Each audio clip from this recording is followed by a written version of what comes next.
clicked on this video, chances are good you love books. But how much do you know about books as objects? In today's video, that's what we're going to talk about. Hi, I'm Library Lynn, and I make knowing all about great nonfiction books my mission. Don't know what to read next? I always have ideas. Just to be clear, I do tend to be a backlist reader with an occasional newish book thrown in. Today, we're going to talk about The Book, a cover-to-cover exploration of the most powerful object of our time by Keith Houston. We'll cover the three main things I learned from the book, and I'll let you know what I liked most and what I liked least about it. And stay tuned to the end for the #1 life lesson I got from the book. Here's how Keith Houston begins his introduction to his book. This is a book about books. Until recently, this would have been an unambiguous statement. Whether it was a flimsy paperback or a ponderous coffee table tome, a book was a book, and the word came without caveats. We bought books at bookshops and garage sales. We borrowed them temporarily from libraries and permanently from our friends, and sometimes the other way around. We held them reverently, gingerly, or forced them open until their spines cracked. We filed them neatly on bookshelves or piled them haphazardly at our bedsides. To borrow the words of Supreme Court Justice Potter Stewart, we know a book when we see it. Keith Houston is a British writer who began writing his first book, Shady Characters, which is a book about punctuation marks, on the side. From researching that book, he got the idea of writing a book about, well, the book. Not books and reading in general, not titles and reading through the ages, but a history of the book as an object, what we call a codex today. Though he's from Scotland and did a lot of his research in the UK, he had an American publisher, W.W. Norton, publish this book. I absolutely love that publishing company. They do textbooks, and they are an independent company, and they also do general nonfiction books, which are absolutely superbly done. I'll link that publishing company in the description box below. The three main points I got from the book. Point number 1, books have specific parts. It really does matter whether or not they have these parts, and it really does matter where they're placed. Houston doesn't spend a lot of time going into detail about what these parts are and what they're for and exactly how they should be arranged. If you're interested in something like that, I suggest you look at the Chicago Manual of Style. They have a very in-depth discussion at the very beginning, and it's priceless if you're trying to put a book together. When I was an elementary school librarian, I used to explain to my students, we've got their front cover and the back cover and the spine. This is explained on this book, but he also has markings at the top that tells you the top of the cover is called the head, the side is called the foredge, and the bottom is called the foot. And he goes all the way through the entire book. When you first open the book up, you have 2 pages of end papers.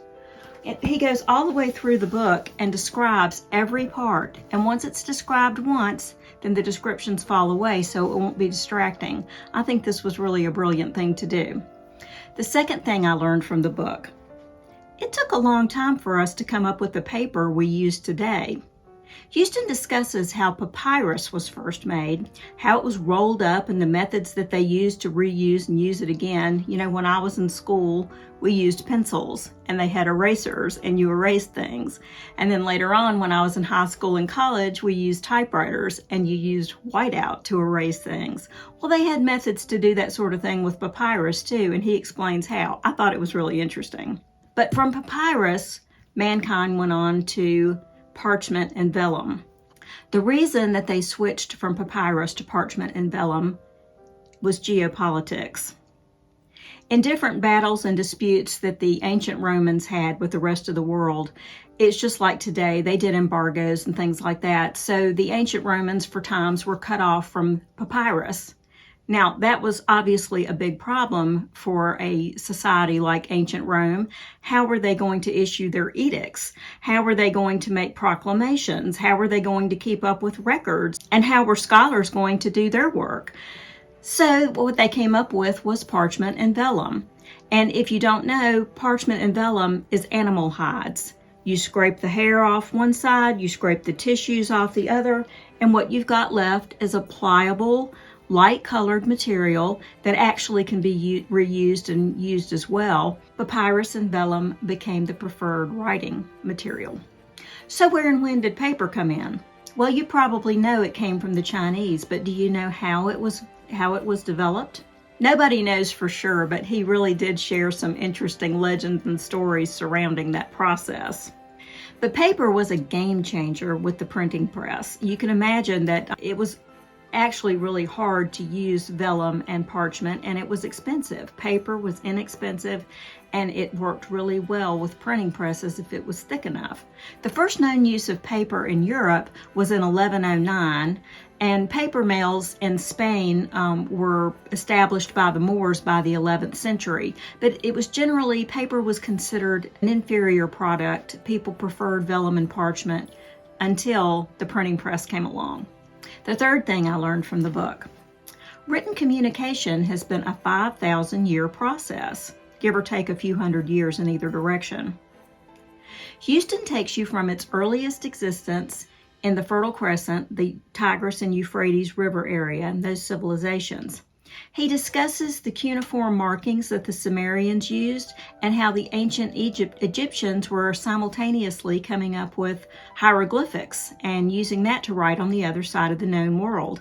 Reading about the lives of the Egyptian scribes was really interesting for me. People who did not know how to read and write considered what they did magic, which I thought was interesting because to me what authors do today is magic.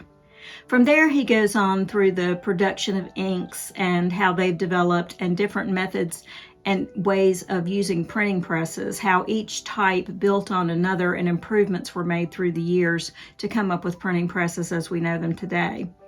What I liked best about the book: I liked Houston's stories. All the way through this book, he provides little sketches of the history he's providing, and some of them are shocking and some of them are hilarious. And this kept the book from becoming just a series of dry facts and turned it into a living story, which I absolutely loved. Did you know, for example, Socrates hated written language. He considered it dead, turned to stone once someone had written it down. To him, language was meant to be played with. Meanings evolve and change and flow as we discuss things with each other. But once something's written down, it's stuck. He considered it dead. Something that Houston talked about that I thought was interesting too was the experience of reading a scroll, which he tried himself to see what it was like. Here's how he describes that. Whether a reader was searching for a favorite passage or reading through an unfamiliar work, scrolling through a scroll demanded their full attention. It takes two hands to simultaneously unfurl a book roll at one end and roll it up at the other. There is no way to casually prop open a scroll in one hand while sipping from a glass of wine held in the other. I have tried. What I liked least about the book: I'm starting to think maybe I have a problem here. If you've watched any of my other videos, you might could even guess what I like least about this book: the number of details. Some of the information that he provided was so detailed it almost left me gasping for breath. But I am starting to understand that this is my problem. But I think part of it is, in my last video, 5 Reasons to Read Nonfiction, I talk about how when you learn new information from reading a book, it's like scaffolding. And then you can go on to read more difficult books on that topic because you have a better base of knowledge. Knowledge builds on top of knowledge, and then it becomes easier to move on. I think that's what's happening here. With this book, this was something that, even though I'm a librarian, I did not know much about how printing presses work, for example, or different types of ink people used. So it was a lot of new information coming at me, and I think that was the problem. But please don't let this discourage you from reading this book. It's well worth a read. And the final lesson I got from the book: this one's easy. Books are marvels that should never be taken for granted. We think they're simple, especially compared to something like an iPad. And it's easy to think that the format that we have today, a book with pages that you turn and you read the written words that are written on them to understand the book. We think that's self-evident, that it was just a simple thing for people to come up with, but it really wasn't. Just think about 5,000 years it took to come up with a convenient method like this to keep information with us and to carry it with us. I had a great deal of respect for books before because of all the wonderful things they've done for me throughout my life. But now I have a new appreciation of the people who came up with the book. Oh, and for you artists out there, he also spends a lot of time talking about how book illustrations developed, and that's really interesting too. Other books by this author: Shady Characters, The Secret Life of Punctuation, Symbols, and Other Typographical Marks. I will link to Houston's website, Shady Characters, in the description box below. And Empire of the Sum, The Rise and Reign of the Pocket Calculator. So that's my review of the book. Do you agree or disagree with my points? Did I leave something out? Or do you have a similar book to recommend that you enjoyed? If so, leave a comment below. For more worthwhile nonfiction books to read, hit like and subscribe so you'll always have fresh ideas. And if you would really like to have some great books at your fingertips, check out my book, Library Lynn's curated collection of superlative nonfiction. I've gathered together an entire library's worth of recommended nonfiction books, placed in Dewey Decimal classification system just like in a public library. You will find links to the book and my book in the description box below. If you use my link, I'll get a small commission, which I would really appreciate. And finally, share this video with your book-loving family and friends. Until next time, happy reading.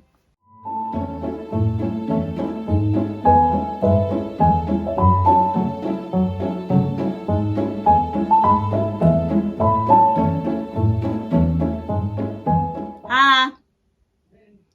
I'm still talking. Can you be real quiet for just about 5 minutes? So that's my review of the book. Did you agree or disagree with my points? Did I leave something out? Is there... Lord have mercy.